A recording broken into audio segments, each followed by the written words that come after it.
ಎಲ್ಲರಿಗೂ ನಮಸ್ಕಾರ. ಪಾವಗಡ ತಾಲೂಕಿನ 2024-25ನೇ ಸಾಲಿನ ನಿಡಗಲ್ ಹೋಬಳಿಯ ಪ್ರೌಢಶಾಲೆಗಳ ಕ್ರೀಡಾಕೂಟವನ್ನು ಪಟ್ಟಣದ ತಾಲೂಕು ಕ್ರೀಡಾಂಗಣದಲ್ಲಿ ಆಯೋಜನೆ ಮಾಡಿದ್ದು, ಕ್ರೀಡಾಕೂಟವನ್ನು ಉದ್ಘಾಟನೆ ನೆರವೇರಿಸಿದ ಬಳಿಕ ಮಾತನಾಡಿದ ಅವರು, ಕ್ರೀಡೆಯಲ್ಲಿ ಎಲ್ಲರೂ ಗೆಲ್ಲಲು ಸಾಧ್ಯವಿಲ್ಲ. ಉತ್ತಮ ಆಟವನ್ನು ಆಡಿದಂತಹ ವ್ಯಕ್ತಿಗಳು ಮಾತ್ರ ಗೆಲ್ಲಲು ಸಾಧ್ಯವಾಗುತ್ತದೆ. ಆದ್ದರಿಂದ ಸೋತರೂ ಕೂಡ ನೀವು ಸಮಾನ ಮನಸ್ಸಿನಿಂದ ಗೆಲ್ಲವರನ್ನು ಶುಭಾಶಯ ತಿಳಿಸಿ ಸೋಲು ಗೆಲುವನ್ನು ಸಮಾನವಾಗಿ ಸ್ವೀಕರಿಸಬೇಕೆಂದು ಕ್ರೀಡಾಪಟುಗಳಿಗೆ ಕಿವಿಮಾತು ತಿಳಿಸಿದರು. ತಾಲೂಕು ಅಕ್ಷರ ದಾಸೋಹ ಸಹಾಯಕ ನಿರ್ದೇಶಕರಾದ ಶಂಕರಪ್ಪ ಅವರು ಮಾತನಾಡಿ, ವಿದ್ಯಾರ್ಥಿಗಳಿಗೆ ಓದು ಎಷ್ಟು ಮುಖ್ಯವೋ ಅಷ್ಟೇ ಮುಖ್ಯ ಕ್ರೀಡೆ ಆಗಿರುತ್ತದೆ ಎಂದು ತಿಳಿಸಿದರು. ಇನ್ನೂ ಹೆಚ್ಚಿನ ಪ್ರಾಮುಖ್ಯತೆ ಕೊಟ್ಟರೆ ಒಲಿಂಪಿಕ್ಸ್ನಲ್ಲೂ ಕೂಡ ನಾವು ಏನು ಬೇರೆ ದೇಶಗಳಿಗಿಂತ ಇನ್ನೂ ಹೆಚ್ಚಿನ ಸ್ಪರ್ಧೆಗಳಲ್ಲಿ ಭಾಗವಹಿಸಿ ನಾವು ಕೂಡ ಪದಕಗಳನ್ನು ಗೆಲ್ಲುವಂಥ ಅವಕಾಶಗಳು ಇದೆ. ಹಾಗಾಗಿ ಓದಿನ ಜೊತೆಗೆ ಕ್ರೀಡೆಗೂ ಕೂಡ ಹೆಚ್ಚಿನ ಪ್ರಾಮುಖ್ಯತೆಯನ್ನು ಕೊಡಬೇಕು. ಕ್ರೀಡೆಗೆ ಪ್ರಾಮುಖ್ಯತೆ ಕೊಟ್ಟಿದ್ದೇ ಆದರೆ ನೀವು ದೈಹಿಕವಾಗಿ ಮಾನಸಿಕವಾಗಿ ತುಂಬ ಚೆನ್ನಾಗಿ ಬೆಳೀತೀರ. ಅದರ ಜೊತೆಗೆ ಪೋಷಕಾಂಶ ಭರಿತ ಆಹಾರವನ್ನು ಕೂಡ ತಗೊಳ್ಳೋದ್ರ ಮೂಲಕ ನಿಮ್ಮ ದೇಹ ಮತ್ತು ಓದಿನ ಸಾಮರ್ಥ್ಯನ ಹೆಚ್ಚಿಸ್ಕೊಳ್ತೀರಂತ ಆಶಿಸ್ತಾ ಈ ಸಂದರ್ಭದಲ್ಲಿ ನಾನು ಇನ್ನೂ ಹೆಚ್ಚಾಗಿ ಮಾತಾಡೋಕ್ಕೆ ನಡೀತಾ ಇದೆ. ಇದರಲ್ಲಿ ಇದನ್ನ ಆಯೋಜನೆ ಮಾಡಿರೋರು ನಿಡಗಲ್ ಪ್ರೌಢಶಾಲೆ SR ಪಾಳ್ಯ. ಇವರು ಅಲ್ಲಿ ಮಾಡಬೇಕಾಗಿತ್ತು, ಅಲ್ಲಿ ಜಾಗದ ಕೊರತೆ ಇದೆ ಅಂತೇಳಿ ಇಲ್ಲಿ ಪಾವಗಡ ಟೌನಲ್ಲಿ ಈ ಆಯೋಜನೆಯನ್ನು ಮಾಡಿದ್ದಾರೆ. ಆದರೆ ಇಲ್ಲಿ ಬಂದಿರುವಂಥ ಎಲ್ಲ ಮಕ್ಕಳನ್ನು ಸಹನ ಗುಂಪು ಆಟಗಳಿರ್ಬೋದು, ವೈಯಕ್ತಿಕ ಆಟಗಳಿರ್ಬೋದು, ಯಾವುದೇ ದೇಶವನ್ನು ಸಾಧಿಸದೆ ಕ್ರೀಡಾ ಪ್ರೇಮಿಗಳಾಗಿ ನೀವು ಹೆಂಗೆ ಪ್ರತಿಜ್ಞಾವಿಧಿಯನ್ನು ಬೋಧಿಸಿದ್ದೀರಾ ಅದೇ ರೀತಿಯಲ್ಲಿ ನೀವು ಆಟ ಆಡಬೇಕು. ಏಕೆ ಅಂತಂದರೆ ಇದೆಲ್ಲ ಹೇಳಿಬಿಟ್ರು, ನಿಡಗಲ್ ಹೋಬಳಿ ಅಂತ ಅಂದರೆ ತುಂಬ ಗಲಾಟೆ ಅಂತಾನ. ಇಲ್ಲಿ ಗೆಲುವು ಮುಖ್ಯ ಅಲ್ಲ, ಭಾಗವಹಿಸೋದು ಮುಖ್ಯ ಆಗಿರುತ್ತೆ. ಏಕೆಂದರೆ ಎಲ್ಲ ಮಕ್ಕಳನ್ನು ಇಲ್ಲಿ ಬಂದು ಭಾಗವಹಿಸೋಕ್ಕೆ ಸಾಧ್ಯ ಇಲ್ಲ. ಆಯ್ದ ಮಕ್ಕಳು ಮಾತ್ರ ಬಂದಿರ್ತೀರ. ಇದು ಶಿಕ್ಷಣದ ಒಂದು ಅಂಗನೂ ಆಗಿದೆ, ಇದು ಒಂದು ವಿಷಯನೂ ಇದೆ ಅಂತ ನಿಮಗೆ ಗೊತ್ತಿದೆ. ಏಕೆಂದರೆ ದೈಹಿಕ ಶಿಕ್ಷಕರು ಇರ್ತಾರೆ ಮತ್ತು ನಿಮ್ಗೊಂದು ಪಠ್ಯಪುಸ್ತಕನೂ ಸಹ ನಾವು ವಿತರಣೆ ಮಾಡಿರ್ತೀವಿ. ಅದರಲ್ಲಿ ಎಲ್ಲ ಆಟಗಳ ಬಗ್ಗೆನೂ ವಿವರವಾಗಿಯೂ ಕಲಿಸ್ತಾ ಇದ್ದಾರೆ. ಅದಕ್ಕೋಸ್ಕರ ಯಾವುದೇ ದ್ವೇಷವನ್ನು ಅಸೂಯೆಯನ್ನು ಪಡ್ಕೊಂಡಂಗೆ ಎಲ್ಲ ಮಕ್ಕಳನ್ನು ಸಹ ಪ್ರೀತಿ ವಿಶ್ವಾಸದಿಂದನ ಆಟ ಆಡಿ ಗೆಲುವು ನಮ್ಮ BRC ಆದಂಥ ಜೈನ್ ಸರ್ ಅವರು ನೀಡಿದ್ದಾರೆ.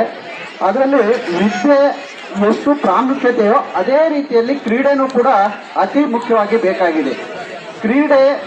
ಕ್ರೀಡೆಯಲ್ಲಿ ಯಾರು ಹೆಚ್ಚಾಗಿ ಇನ್ವಾಲ್ವ್ ಆಗ್ತಾರೆ ಅಂಥ ವಿದ್ಯಾರ್ಥಿಗಳು ಓದಿನಲ್ಲೂ ಕೂಡ ಮುಂದೆ ಇರ್ತಾರೆ. ಅದರ ಜೊತೆಗೆ ದೈಹಿಕವಾಗಿ ಮಾನಸಿಕವಾಗಿ ಆರೋಗ್ಯ ವೃದ್ಧಿ ಆಗಬೇಕಂದ್ರೆ ಕ್ರೀಡೆ ಅತಿ ಅವಶ್ಯಕತೆ. ಹಾಗಾಗಿ ಕ್ರೀಡಾ ಕ್ಷೇತ್ರದಲ್ಲೂ ಕೂಡ ಅನೇಕ ರೀತಿಯಾದಂತಹ ಸಾಧನೆ ಮಾಡೋದಕ್ಕೆ ತುಂಬ ಅವಕಾಶಗಳು ಕೂಡ ಇದೆ. ಈಗಾಗಲೇ ಭಾರತದ ಒಲಿಂಪಿಕ್ ಸ್ಪರ್ಧೆಗಳಲ್ಲಿ ಚಿನ್ನದ ಪದಕ ಇನ್ನೂ ಬಂದಿಲ್ಲ. ಅಂದರೆ ಎಲ್ಲೋ ಒಂದು ಕಡೆ ನಾವು ಕ್ರೀಡೆಗೆ ಇನ್ನೂ ಹೆಚ್ಚಿನ ಪ್ರಾಮುಖ್ಯತೆ ಕೊಟ್ಟರೆ ಒಲಿಂಪಿಕ್ಸ್ನಲ್ಲೂ ಕೂಡ ನಾವು ಏನು ಬೇರೆ ದೇಶಗಳಿಗಿಂತ ಇನ್ನೂ ಹೆಚ್ಚಿನ ಸ್ಪರ್ಧೆಗಳಲ್ಲಿ ಭಾಗವಹಿಸಿ ನಾವು ಕೂಡ ಪದಕಗಳನ್ನು ಗೆಲ್ಲುವಂಥ ಅವಕಾಶಗಳು ಇದೆ. ಹಾಗಾಗಿ ಓದಿನ ಜೊತೆಗೆ ಕ್ರೀಡೆಗೂ ಕೂಡ ಹೆಚ್ಚಿನ ಪ್ರಾಮುಖ್ಯತೆಯನ್ನು ಕೊಡಬೇಕು. ಕ್ರೀಡೆಗೆ ಪ್ರಾಮುಖ್ಯತೆ ಕೊಟ್ಟಿದ್ದೇ ಆದರೆ ನೀವು ದೈಹಿಕವಾಗಿ ಮಾನಸಿಕವಾಗಿ ತುಂಬ ಚೆನ್ನಾಗಿ ಬೆಳೀತೀರ. ಅದರ ಜೊತೆಗೆ ಪೋಷಕಾಂಶ ಭರಿತ ಆಹಾರವನ್ನು ಕೂಡ ತಗೊಳ್ಳೋದ್ರ ಮೂಲಕ ನಿಮ್ಮ ದೇಹ ಮತ್ತು ಓದಿನ ಸಾಮರ್ಥ್ಯನ ಹೆಚ್ಚಿಸ್ಕೊಳ್ತೀರಂತ ಆಶಿಸ್ತಾ ಈ ಸಂದರ್ಭದಲ್ಲಿ ನಾನು ಇನ್ನೂ ಹೆಚ್ಚಾಗಿ ಮಾತಾಡೋಕ್ಕೆ ನಡೀತಾ ಇದೆ. ಇದರಲ್ಲಿ ಇದನ್ನ ಆಯೋಜನೆ ಮಾಡಿರೋರು ನಿಡಗಲ್ ಪ್ರೌಢಶಾಲೆ SR ಪಾಳ್ಯ. ಇವರು ಅಲ್ಲಿ ಮಾಡಬೇಕಾಗಿತ್ತು, ಅಲ್ಲಿ ಜಾಗದ ಕೊರತೆ ಇದೆ ಅಂತೇಳಿ ಇಲ್ಲಿ ಪಾವಗಡ ಟೌನಲ್ಲಿ ಈ ಆಯೋಜನೆಯನ್ನು ಮಾಡಿದ್ದಾರೆ. ಆದರೆ ಇಲ್ಲಿ ಬಂದಿರುವಂಥ ಎಲ್ಲ ಮಕ್ಕಳನ್ನು ಸಹ ಗುಂಪು ಆಟಗಳಿರ್ಬೋದು, ವೈಯಕ್ತಿಕ ಆಟಗಳಿರ್ಬೋದು, ಯಾವುದೇ ದೇಶವನ್ನು ಸಾಧಿಸದೆ ಕ್ರೀಡಾ ಪ್ರೇಮಿಗಳಾಗಿ ನೀವು ಹೆಂಗೆ ಪ್ರತಿಜ್ಞಾವಿಧಿಯನ್ನು ಬೋಧಿಸಿದ್ದೀರಾ ಅದೇ ರೀತಿಯಲ್ಲಿ ನೀವು ಆಟ ಆಡಬೇಕು. ಏಕೆ ಅಂತಂದರೆ ಇದೆಲ್ಲ ಹೇಳಿಬಿಟ್ರು, ನಿಡಗಲ್ ಹೋಬಳಿ ಅಂತ ಅಂದರೆ ತುಂಬ ಗಲಾಟೆ ಅಂತಾನ. ಇಲ್ಲಿ ಗೆಲುವು ಮುಖ್ಯ ಅಲ್ಲ, ಭಾಗವಹಿಸೋದು ಮುಖ್ಯ ಆಗಿರುತ್ತೆ. ಏಕೆಂದರೆ ಎಲ್ಲ ಮಕ್ಕಳನ್ನು ಇಲ್ಲಿ ಬಂದು ಭಾಗವಹಿಸೋಕ್ಕೆ ಸಾಧ್ಯ ಇಲ್ಲ. ಆಯ್ದ ಮಕ್ಕಳು ಮಾತ್ರ ಬಂದಿರ್ತೀರ. ಇದು ಶಿಕ್ಷಣದ ಒಂದು ಅಂಗನೂ ಆಗಿದೆ, ಇದು ಒಂದು ವಿಷಯನೂ ಇದೆ ಅಂತ ನಿಮಗೆ ಗೊತ್ತಿದೆ. ಏಕೆಂದರೆ ದೈಹಿಕ ಶಿಕ್ಷಕರು ಇರ್ತಾರೆ ಮತ್ತು ನಿಮ್ಗೊಂದು ಪಠ್ಯಪುಸ್ತಕನೂ ಸಹ ನಾವು ವಿತರಣೆ ಮಾಡಿರ್ತೀವಿ. ಅದರಲ್ಲಿ ಎಲ್ಲ ಆಟಗಳ ಬಗ್ಗೆನೂ ವಿವರವಾಗಿಯೂ ಕಲಿಸ್ತಾ ಇದ್ದಾರೆ. ಅದಕ್ಕೋಸ್ಕರ ಯಾವುದೇ ದ್ವೇಷವನ್ನು ಅಸೂಯೆಯನ್ನು ಪಡ್ಕೊಂಡಂಗೆ ಎಲ್ಲ ಮಕ್ಕಳನ್ನು ಸಹ ಪ್ರೀತಿ ವಿಶ್ವಾಸದಿಂದನ ಆಟ ಆಡಿ ಗೆಲುವು. ಈಗ ನಮ್ಮ PO ಮೇಡಮ್ ಅವರು ಒಂದೆರಡು ಮಕ್ಕಳಿಗೆ ಹಿತವಚನ ಹೇಳ್ಬೇಕಂತೇಳಿ ವಿನಂತಿ ಮಾಡ್ತೀನಿ.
ಬಂದ್ಬಿಡಪ್ಪ ತಮ್ಮ ಜಾಸ್ತಿ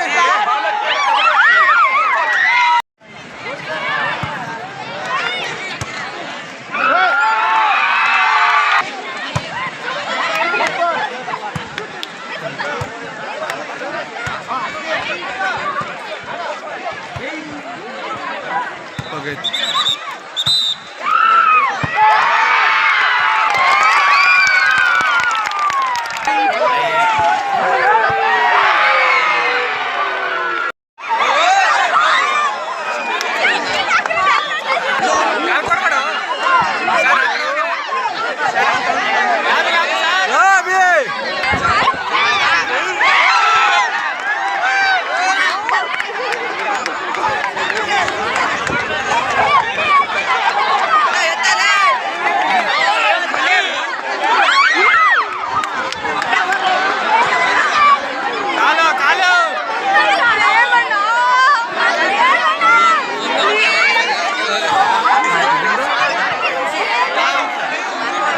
ಬಂದ್ಬಿಡಪ್ಪ ತಮ್ಮ ಜಾಸ್ತಿ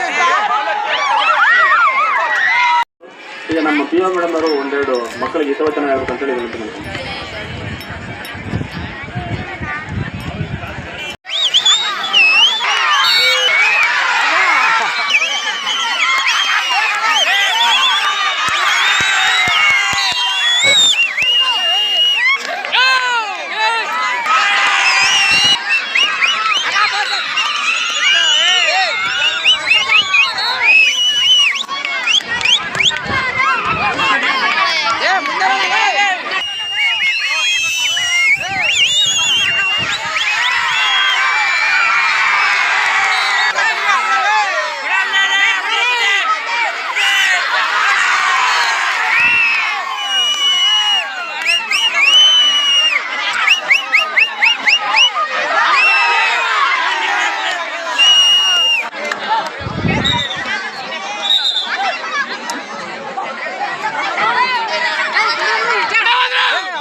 ಇದೇ ಸಂದರ್ಭದಲ್ಲಿ ತಾಲೂಕು ದೈಹಿಕ ಶಿಕ್ಷಣಾಧಿಕಾರಿ ಬಸವರಾಜು, BRC ವೆಂಕಟೇಶ್, ನಿವೃತ್ತ ದೈಹಿಕ ಶಿಕ್ಷಕರಾದ ಹನುಮಂತರಾಯಪ್ಪ, ದೈಹಿಕ ಶಿಕ್ಷಕರು ಹಾಗೂ ಕ್ರೀಡಾಪಟುಗಳು, ಕ್ರೀಡಾಭಿಮಾನಿಗಳು ಹಾಜರಿದ್ದರು.